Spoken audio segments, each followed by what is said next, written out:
क्या आपने कभी सोचा है कि धरती पर कोई ऐसी जगह हो सकती है जहां प्रकृति के नियम भी कुछ पल के लिए थम जाते हो, जहां हवा अपनी दिशा बदल लेती हो सिर्फ एक ध्वज के लिए, जहां समुद्र की गर्जना जो मीलों दूर से साफ सुनाई देती है एक खास दहलीज पार करते ही रहस्यमय तरीके से शांत हो जाती हो। जी हाँ, हम बात कर रहे हैं पुरी के जगन्नाथ मंदिर की। ये सिर्फ मंदिर नहीं है, ये आस्था, इतिहास और अनसुलझे रहस्यों का एक जीता जागता संगम है। आज हम आपको इस पवित्र धाम की उस अद्भुत दुनिया में ले जाएंगे जहां हर पत्थर एक कहानी कहता है और हर परंपरा किसी गहन रहस्य को समेटे हुए है। इसके प्राचीन इतिहास की परतों को लेकर इसकी भव्य यात्रा के चकाचौंध तक हर पहलू को करीब से जानेंगे। आपकी ये यात्रा सिर्फ धार्मिक नहीं बल्कि आध्यात्मिक और ज्ञानवर्धक भी होने वाली है। मंदिर के इतिहास की शुरुआत को देखें तो इस अद्भुत मंदिर की नींव इतनी गहरी है कि इसकी जड़ें सीधे महाभारत काल से जा जुड़ती हैं। पौराणिक कथाओं की माने तो इसकी कहानी शुरू होती है राजा इंद्रद्युम्न से, वो सम्राट जिसकी कीर्ति चारों दिशाओं में फैली थी और जिसके मन में भगवान विष्णु के प्रति अटूट श्रद्धा थी। एक रात राजा को एक दिव्य स्वप्न आया। उन्हें आदेश मिला कि समुद्र किनारे एक विशेष लकड़ी का लट्ठा मिलेगा और उसी से भगवान विष्णु का एक अनूठा रूप प्रकट होगा, भगवान जगन्नाथ का। लेकिन यह कोई सामान्य लकड़ी नहीं थी। मान्यता है कि यह समय भगवान कृष्ण के अंतिम संस्कार के समय उनके शरीर का एक अंश था।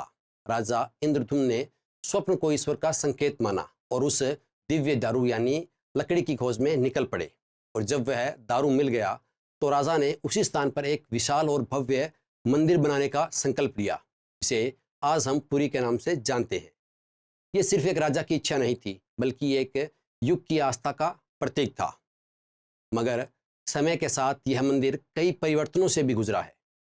पुरी के जगन्नाथ मंदिर का निर्माण पूर्वी गंग वंश के राजा अनंत वर्मन चोड़गंग देव ने 12वीं सदी में शुरू करवाया था, जिसके बाद 13वीं सदी में राजा अनंग भीम देव तृतीय ने इसे पूरा करवाया। मंदिर परिसर का जो भव्य स्वरूप जिसे आज हम देखते हैं, 12वीं से 15वीं शताब्दी के दौरान विभिन्न राजाओं द्वारा विकसित किया गया था। सोचिए, एक ऐसे समय में जब आधुनिक इंजीनियरिंग के उपकरण नहीं थे, तब उन्होंने 214 फीट ऊंचे शिखर वाले इस विशाल मंदिर परिसर की नींव कैसे रखी होगी। ये अपने आप में एक आश्चर्य से कम नहीं है। इस निर्माण से सैकड़ों कारीगरों ने अपनी कला का प्रदर्शन किया। उनकी जीवंत नक्काशी आज भी मंदिर की दीवारों पर इतिहास गढ़ती है। मंदिर की हर बारीक नक्काशी, हर मूर्ति उस समय की कला और भक्ति का बेजोड़ नमूना है। यह केवल एक धार्मिक ढांचा नहीं बल्कि कलिंग वास्तुकला का एक उत्कर्ष था जो सदियों तक अपनी शान बनाए रखने वाला था। लेकिन मंदिर का इतिहास सिर्फ निर्माण और भव्यता का गवाह नहीं रहा। इस पवित्र धाम ने कई उतार चढ़ाव भी देखे हैं। 14वीं से 17वीं सदी में भी आक्रमणकारियों ने इस मंदिर पर हमला किया। देवताओं की मूर्तियों को खंडित करने की कोशिश की गई। ये वो दौर था जब आस्था और संस्कृति पर तलवारें लटकी थी। मगर हर बार भक्तों के अटूट विश्वास और पुनर्निर्माण की लहर ने मंदिर को फिर से उसकी पुरानी चमक लौटा दी। आक्रमण के समय मूर्तियों को छिपाकर सुरक्षित रखा गया और जब खतरा टला तो उन्हें फिर से स्थापित किया गया। यह सिर्फ पत्थरों का पुनर्निर्माण नहीं था बल्कि भारतीय संस्कृति और सनातन धर्म के लचीलेपन का एक जीवंत प्रमाण था। आज यह न केवल एक धार्मिक स्थल है बल्कि भारतीय सांस्कृतिक धरोहर की एक धड़कती हुई तस्वीर है जो हमें हमारे गौरवशाली अतीत की याद दिलाती है। अब बात करते हैं उन देव प्रतिमाओं की जो इस मंदिर की आत्मा है, भगवान जगन्नाथ, उनके भाई बलभद्र और बहन सुभद्रा की। ये मूर्तियां आम पत्थर या धातु की नहीं बनी हैं जैसा कि ज़्यादातर मंदिरों में होता है, बल्कि ये विशेष नीम वृक्ष की लकड़ी से बनाई जाती है जिसे दारू ब्रह्म कहा जाता है। और इसका चुनाव भी अपने आप में एक गहरा रहस्य समेटे हुए है। मगर सबसे हैरत अंगेज बात तो ये है कि ये मूर्तियां स्थायी नहीं हैं। 12 से 19 वर्षों में इन्हें एक विशेष खगोलीय गणना के आधार पर बदल दिया जाता है। इस अनोखी परंपरा को नवक लेवर कहते हैं, जिसका शाब्दिक अर्थ है नया शरीर। जरा सोचिए, सदियों से चली आ रही ये परंपरा कितनी अनूठी है। नवक लेवर का अनुष्ठान कोई साधारण प्रक्रिया नहीं है। ये एक बेहद पवित्र और गोपनीय कार्य है जिसके दौरान पुरानी मूर्तियों को विधि विधान से भू समाधि दी जाती है और फिर नई मूर्तियों की स्थापना की जाती है। इस पूरी प्रक्रिया में एक विशेष समूह के सेवक, जिन्हें दैतापति कहा जाता है, महत्वपूर्ण भूमिका निभाते हैं। ये समय को भगवान के वंशज मानते हैं। वे ही नए दारू की खोज करते हैं, जिसे विशेष चिन्हों जैसे शंख, चक्र, गदा आदि वाले नीम वृक्षों में खोजा जाता है। इस लकड़ी को पुरी तक लाना, फिर उससे मूर्तियां गढ़ना, ये सब अत्यंत गोपनीय और पवित्रता के साथ होता है। पंडितों का मानना है कि यदि इस परंपरा में जरा भी विलंब हुआ तो प्राकृतिक आपदाएं या मानवीय कष्ट आ सकते हैं। इसलिए इस दौरान सिर्फ चुनिंदा कारीगरों को ही मूर्ति बनाने की अनुमति होती है, यहाँ तक कि उनका नाम भी गुप्त रखा जाता है। इस प्रक्रिया का सबसे रहस्यमय हिस्सा है ब्रह्म पदार्थ का स्थानांतर। पुरानी मूर्ति से एक गुप्त वस्तु को नई मूर्ति में स्थापित करना। लेकिन किसी को नहीं पता कि यह ब्रह्म पदार्थ क्या है, और इसे स्थानांतरित करते समय दैतापति अपनी आंखों पर पट्टी और हाथों में दस्ताने पहनते हैं ताकि वे इसे देख या छू न सके। ये परंपरा हमें बताती है कि कुछ रहस्य ऐसे होते हैं जिन्हें अनावृत नहीं किया जाना चाहिए।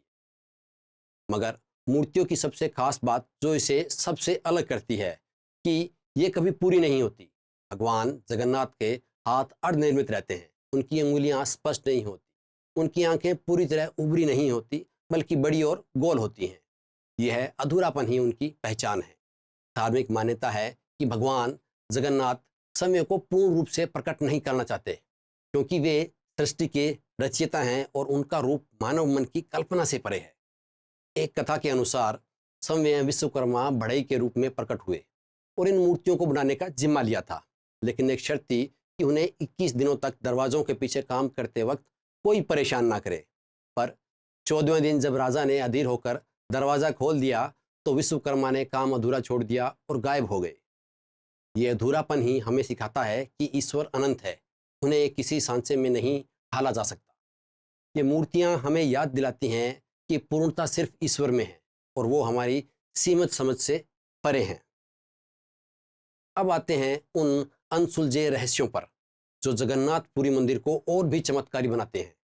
ये वो बातें हैं जो वैज्ञानिकों को भी सोच में डाल देती है और आस्थावानों के विश्वास को और भी गहरा करती है। मंदिर के शिखर पर लगा 20 फीट लंबा ध्वज हमेशा पवन की विपरीत दिशा में फड़फड़ाता है। विज्ञान कहता है कि हवा जिस दिशा में बहती है झंडा उसी दिशा में फहरता है, मगर यहाँ ऐसा नहीं है। यहाँ झंडा हमेशा हवा के बहाव की उल्टी दिशा में लहराता है। वैज्ञानिक इसे विशिष्ट वायु धाराओं या जटिल एरोडायनामिक्स का परिणाम मान सकते हैं, लेकिन स्थानीय लोग और भगत इसे भगवान जगन्नाथ का दिव्य संकेत मानते हैं। यह एक ऐसा रहस्य है जो हर आने वाले को अचंभित कर देता है, जैसे भगवान समय प्रकृति के नियमों को अपनी इच्छा से मोड़ देते हों। वहीं भौगोलिक रूप से पूरी समुद्र तट पर है और समुद्र की लहरों की गर्जना इतनी तेज होती है कि वह दूर दूर तक सुनाई देती है। मगर जैसे ही आप मंदिर के सिंहद्वार से अंदर कदम रखते हैं, एक अजीब सी शांति छा जाती है। मंदिर के गर्भगृह तक पहुंचने पर समुद्र की गर्जना एकदम गायब हो जाती है। यह एक ऐसा अनुभव है जो हर भक्त को स्तब्ध कर देता है। वैज्ञानिक इसे ध्वनि विचलन या मंदिर की संरचना के ध्वनिक गुणों का परिणाम मानते हैं और जो बाहर की ध्वनियों को अंदर आने से रोकती है। लेकिन आस्थावादी इसे भगवान जगन्नाथ की लीला मानते हैं, जो अपने भक्तों को शांत वातावरण में दर्शन देना चाहते हैं। यह एक ऐसा अनुभव है जो आपको बाहरी दुनिया के शोरगुल से काटकर सीधे आध्यात्मिकता की दुनिया में ले जाता है। मंदिर के शिखर पर गरुड़ वाहन की भव्य प्रतिमा सुशोभित है, मगर क्या आपने कभी ध्यान दिया है कि इस मंदिर के ऊपर या इसके आसपास आपको गिद्ध, कबूतर या कौवे जैसे पक्षी नहीं दिखेंगे? किसी भी अन्य बड़े मंदिर या इमारत पर पक्षियों का बसेरा आम बात है, पर यह जगन्नाथ मंदिर के शिखर पर आपको कोई भी घोंसला बनाते या मंडराते हुए नहीं दिखेगा। इसका कोई स्पष्टीकरण नहीं है, बस यह एक अनकहा नियम है। पक्षी शिखर पर घोंसला नहीं बनाते।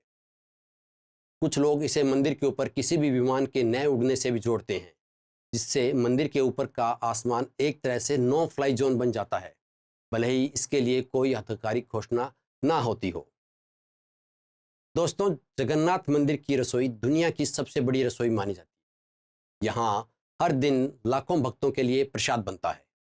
जरा सोचिए, 25 से 30 हज़ार रोजाना और विशेष अवसरों पर 1 लाख तक भक्तों के लिए रोज भोजन बनाना, वो भी बिना किसी आधुनिक तकनीक के। और सबसे हैरान करने वाली बात, न तो कभी प्रसाद की कमी पड़ती है और न ही कभी बचता है। ये अपने आप में एक चमत्कार है।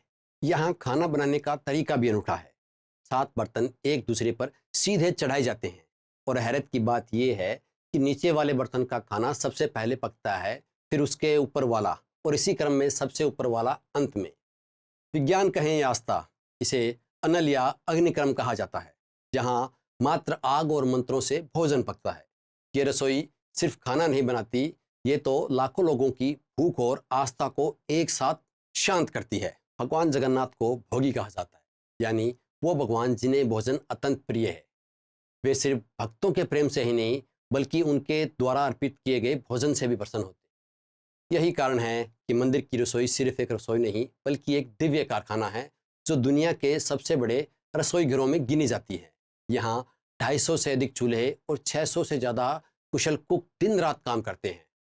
ये कोई साधारण कुक नहीं है, बल्कि ऐसे लोग हैं जो पीढ़ियों से इस पवित्र कार्य को करते आ रहे हैं और जिनकी कला और ज्ञान उन्हें अद्वितीय बनाता है। सुबह 4 बजे से लेकर देर रात तक यहाँ 56 व्यंजनों की एक विशेष थाली तैयार होती है, जिसे 56 भोग कहते हैं।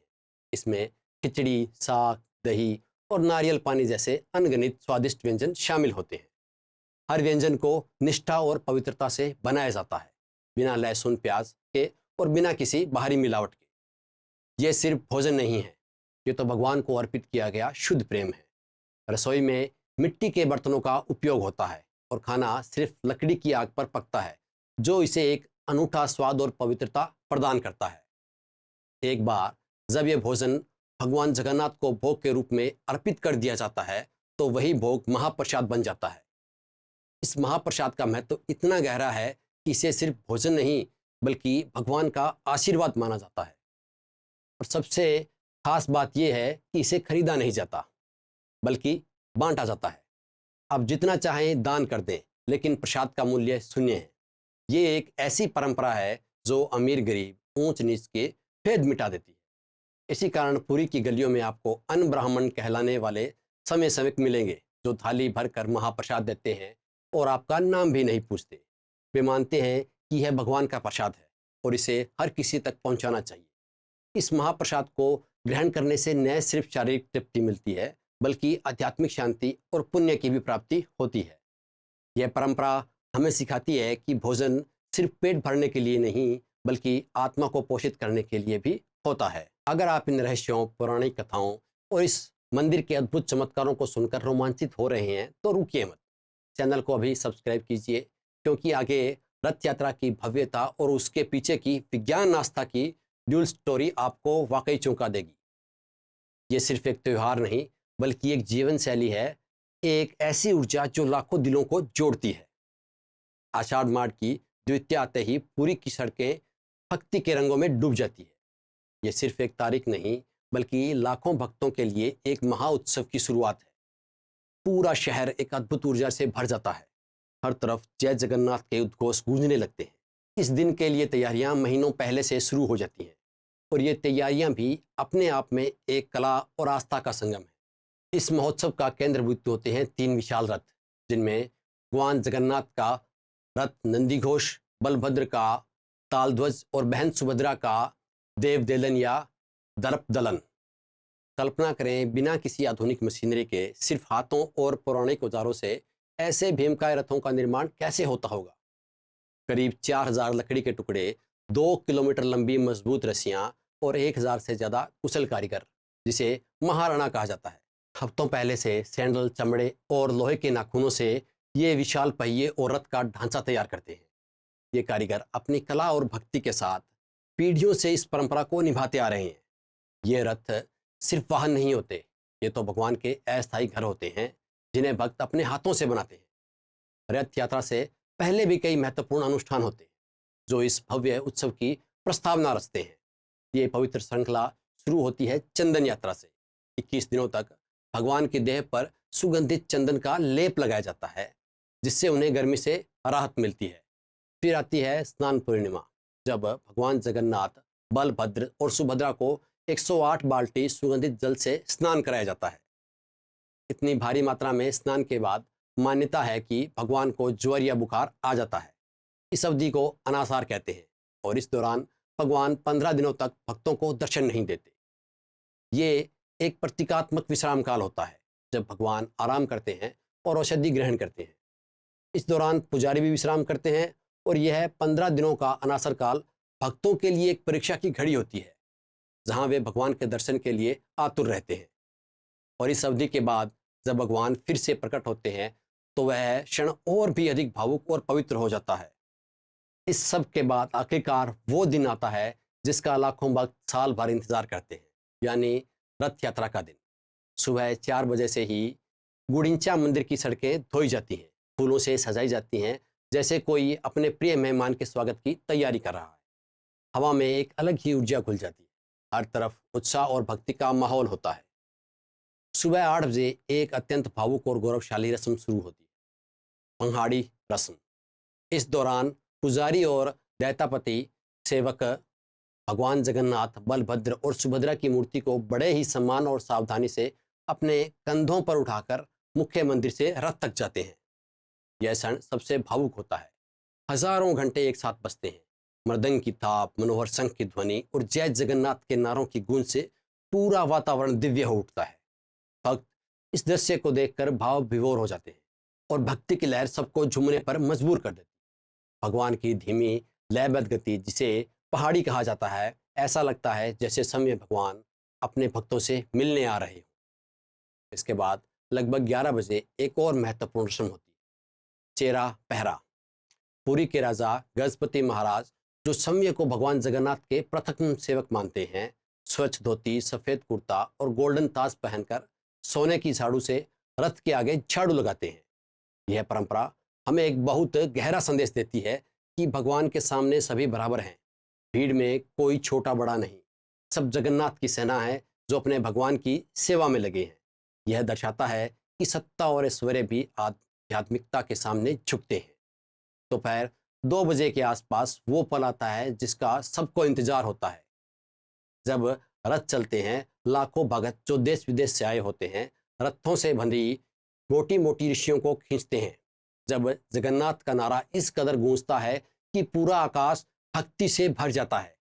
3 किलोमीटर की दूरी तय करने में कभी कभी पूरा दिन लग जाता है, क्योंकि रास्ते में रुक रुक कर भंडारे लगते हैं, भजन कीर्तन रहते हैं और सुरक्षा की जांच भी चलती रहती है। हर वक्त रथ की रस्सी को छूना चाहता है, उसे खींचना चाहता है, क्योंकि ऐसा माना जाता है कि ऐसा करने से मोक्ष की प्राप्ति होती है। शाम को भगवान जगन्नाथ, बलभद्र और सुभद्रा गुंडीचा मंदिर के प्रांगण में विश्राम करते हैं, जिसे प्रेम से मौसी के घर कहा जाता है। 7 दिनों तक विशेष आरती, गीत और रेशम के वस्त्र भगवान को अर्पित होते हैं। यह 7 दिन का प्रवास भक्तों को भगवान के करीब होने का एक और अवसर देता है, जहां वे विभिन्न अनुष्ठानों और दर्शनों में भाग ले सकते हैं। गुंडीचा मंदिर में 7 दिनों के प्रवास के बाद जहां भगवान अपनी मौसी के साथ रास गीत करते हैं और भक्तों को दर्शन देते हैं, फिर उसी रथ पर वापस अपने मुख्य मंदिर की ओर लौटते हैं। इस वापसी यात्रा को बहुड़ा यात्रा कहते हैं। यह भी उतनी ही भव्य और उत्साहपूर्ण होती है जितनी मुख्य रथ यात्रा। भक्तगण एक बार फिर उसी जोश और श्रद्धा के साथ रथों की रस्सियां खींचते हैं। इस यात्रा के दौरान रथ रुक रुक कर एक विशेष अनुष्ठान के लिए रुकते हैं, जिसे शुनाबेश कहते हैं। यहाँ शुनाबेश का मतलब है स्वर्ण भेष। इस दौरान भगवान जगन्नाथ, बलभद्र और सुभद्रा को सोने के आभूषणों से अलंकृत किया जाता है। उनकी मूर्तियों पर लाखों करोड़ों के सोने के आभूषण पहनाए जाते हैं, जिससे वे अत्यधिक दिव्य और तेजस्वी प्रतीत होते हैं।